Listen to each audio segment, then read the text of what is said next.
नवीन विधानसभेत 21 महिला आमदार झालेल्या आहेत। राष्ट्रवादीच्या 4 तर शिवसेनेच्या 2 आमदार महिला आहेत, तर सर्वाधिक 14 महिला आमदार भारतीय जनता पक्षाच्या झालेल्या आहेत। विधानसभेत काँग्रेसची मात्र एकमेव आमदार झाल्याचं पाहायला मिळतंय। महत्त्वाची आणि मोठी बातमी आपण पाहतोय।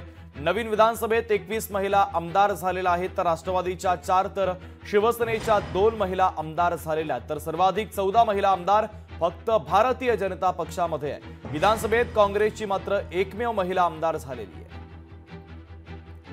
दरम्यान महिला आमदारांचा तपशील आपण ग्राफिक्सच्या माध्यमातून पाहूयात।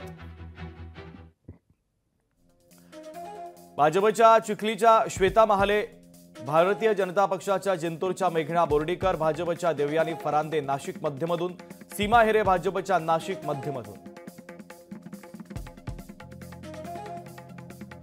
बेलापूरमधून भाजपच्या मंदा म्हात्रे, दहिसरमधून भाजपच्या मनीषा चौधरी, गोरेगावमधून भाजपच्या विद्या ठाकूर, पर्वतीमधून भाजपच्या माधुरी मिसाळ,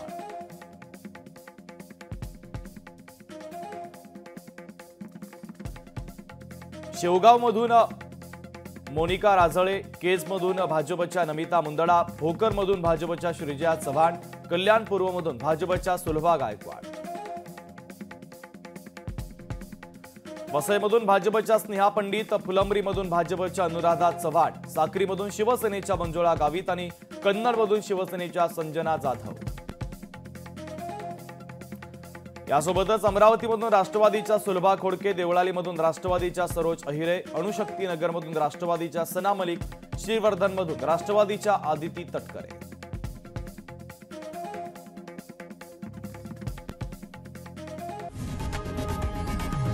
लोकशाही मराठी ऐका, पहा, जागरूक रहा।